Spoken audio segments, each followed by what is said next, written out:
Hi friends, today my culinary expressions is up with yet another interesting recipe. It is the focaccia bread.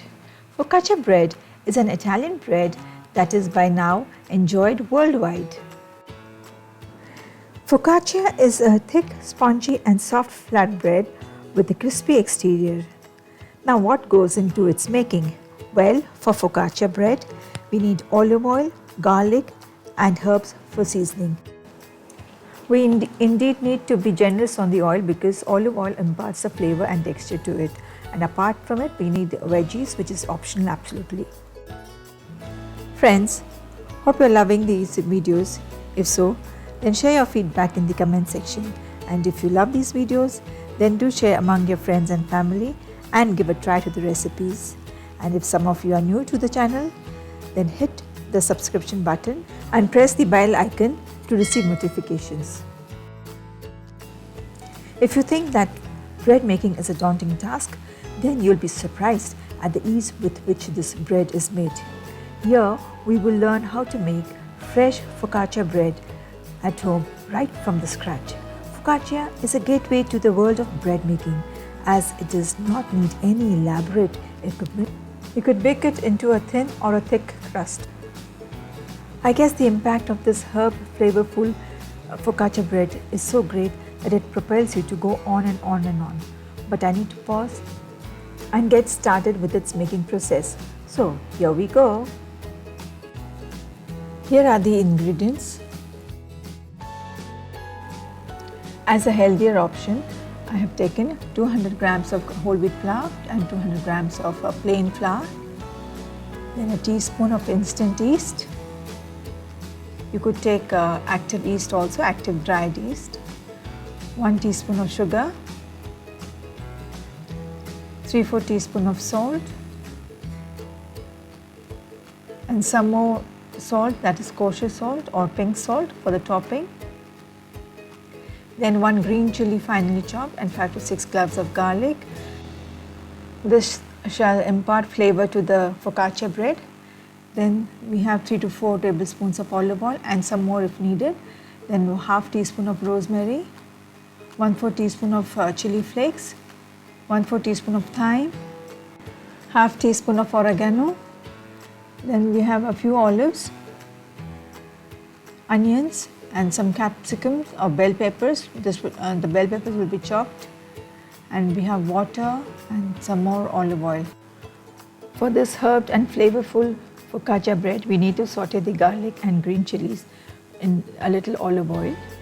We just need to lightly saute it just to enhance the flavors of garlic and chilies. Yes, we are now nearly done. And we'll remove this and then saute the veggies. Now we repeat the same process. Take little oil, olive oil again. Firstly, we'll add the green and the orange capsicum or the bell peppers. Once they are lightly sauteed, we will add the onions because onions don't need much time.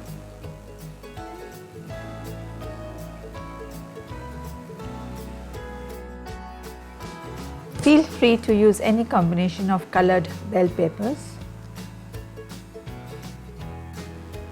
Now time to add the onions. We don't need to saute the onions much, otherwise they'll become limp. We want the veggies to be crisp.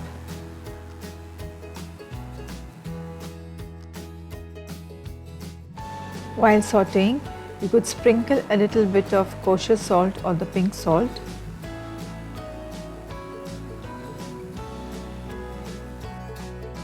That's it.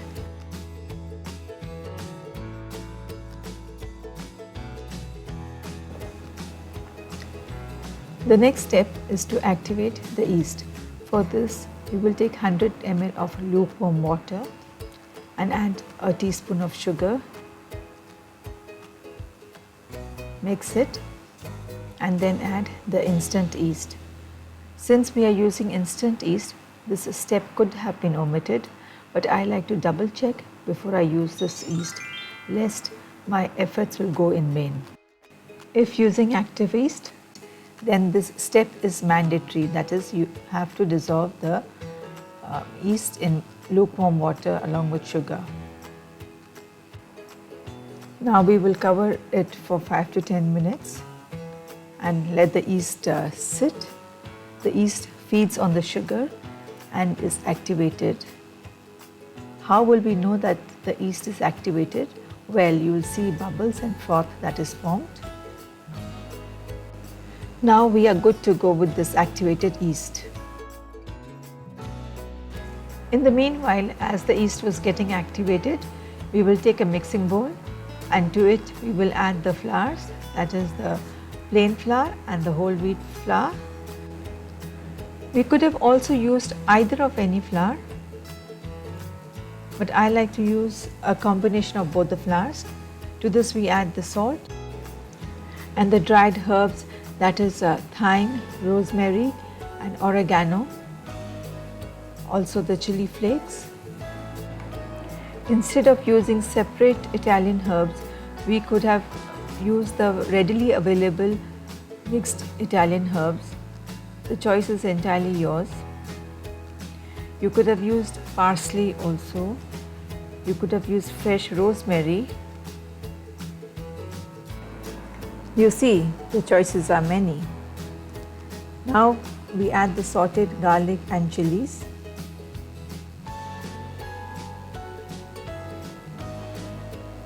Give it a nice mix.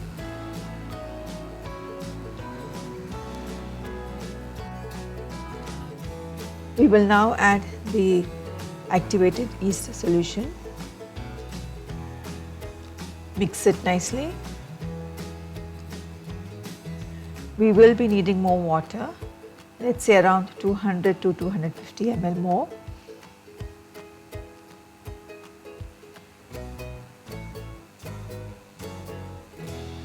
Initially, we can manage with the spatula, but eventually we'll have to ditch it and use our hands.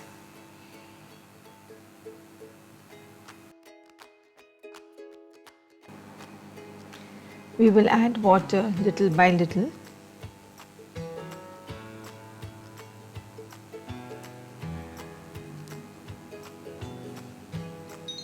And try to get a soft dough. For this we could have used a stand mixer. In my later videos I'll be using one. It may seem a messy affair, but the outcome is equally gratifying. Do not rush with the water. Just add little by little till you get a soft dough.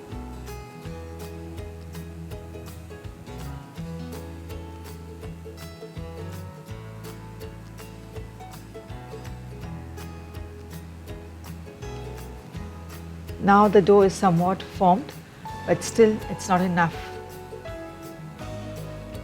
We have to knead it more.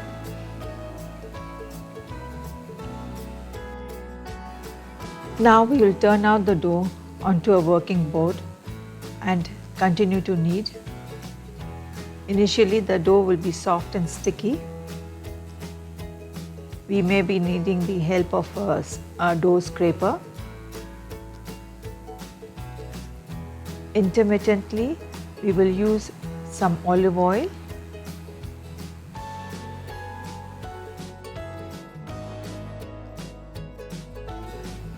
Now, how do we knead the dough? To knead the dough, we use the method of stretch and fold. Stretch and then fold. We need to make use of the heels of our palm for the stretching and folding method. Finally, we will get a dough which is soft and elastic and smooth.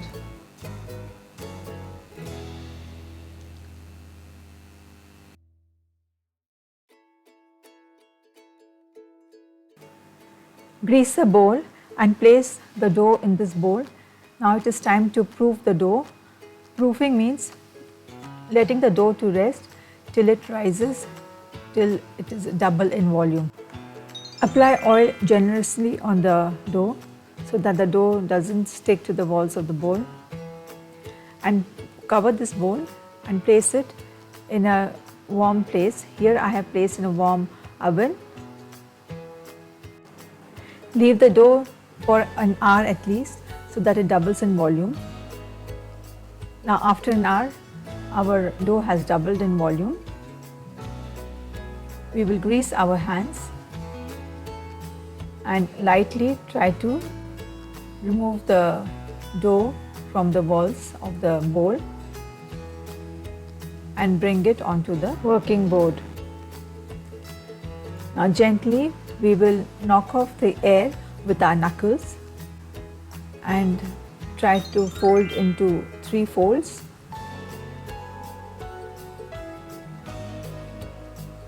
This has to be done twice or thrice so that the air is knocked off. As I will be baking the focaccia bread in 2 batches, so I will divide the dough into 2.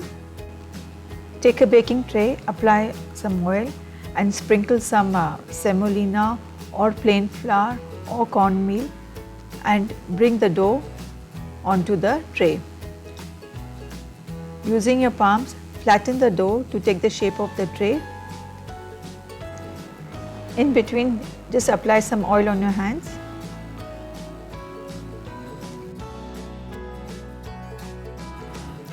Finally, some more olive oil all over the surface of the bread.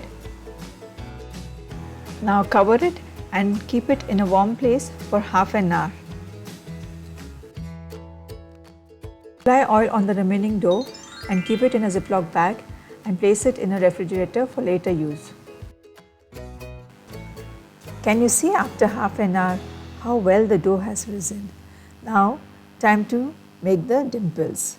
Be very generous on making the dimples, don't feel shy. Make sure to poke your finger all through to the base of the tray.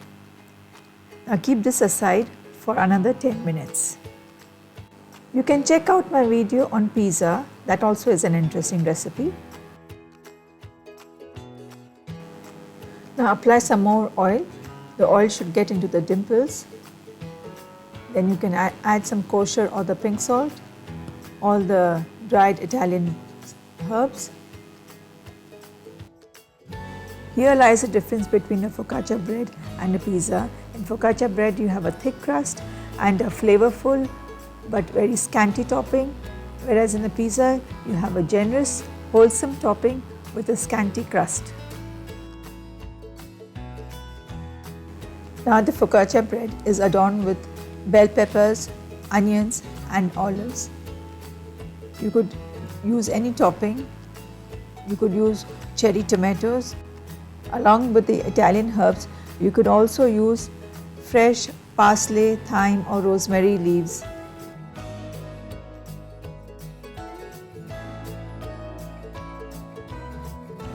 Now finish off with some more sprinkling of herbs, chilies and oil.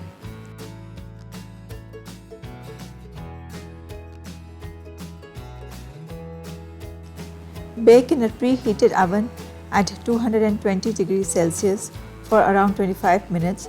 The time and the duration may slightly vary from oven to oven.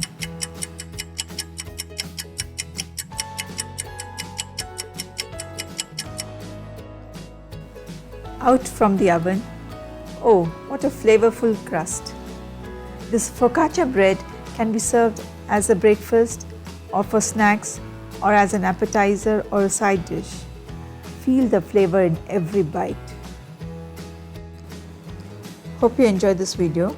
Thank you for watching and do not forget to like, share and subscribe. Soon I'll be back with another interesting recipe. Till then, goodbye.